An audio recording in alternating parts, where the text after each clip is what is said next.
السلام علیکم ورحمۃ اللہ وبرکاتہ۔ جی دوستو، کیا حال ہے؟ امید کرتا ہوں آپ سب خیریت سے ہوں گے۔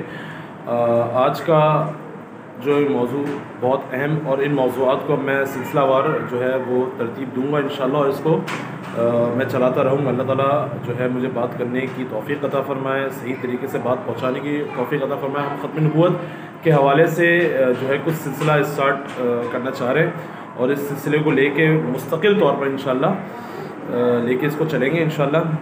اللہ تعالیٰ جو ہے استقامت کے ساتھ ہمیں اپنا کام کرنے کی، اور خاص کر ختم نبوت کے محاذ پر کام کرنے کی اللہ تعالیٰ توفیق عطا فرمائے۔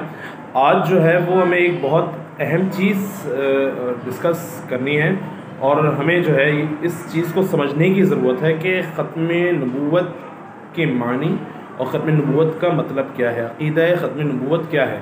دیکھیں، نبوت کا سلسلہ جو ہے وہ حضرت آدم علیہ السلام سے اس کی ابتدا ہوئی ہے، اور نبوت کے سلسلے کی انتہا جناب نبی پاک صلی اللہ تعالی علیہ وسلم پر اختتام پذیر ہوئی ہے۔ آپ صلی اللہ علیہ وسلم آخر الانبیاء ہیں، نبیوں کے سلسلے کو ختم کرنے والے ہیں، اور آپ صلی اللہ تعالی علیہ وسلم کے بعد کوئی نبی نہیں آئے گا۔ آپ صلی اللہ تعالی علیہ وسلم کے بعد کسی کو نبی نہیں بنایا جائے گا۔ اس عقیدے کو شریعت کی اصطلاح میں عقیدہ ختم نبوت کہا جاتا ہے۔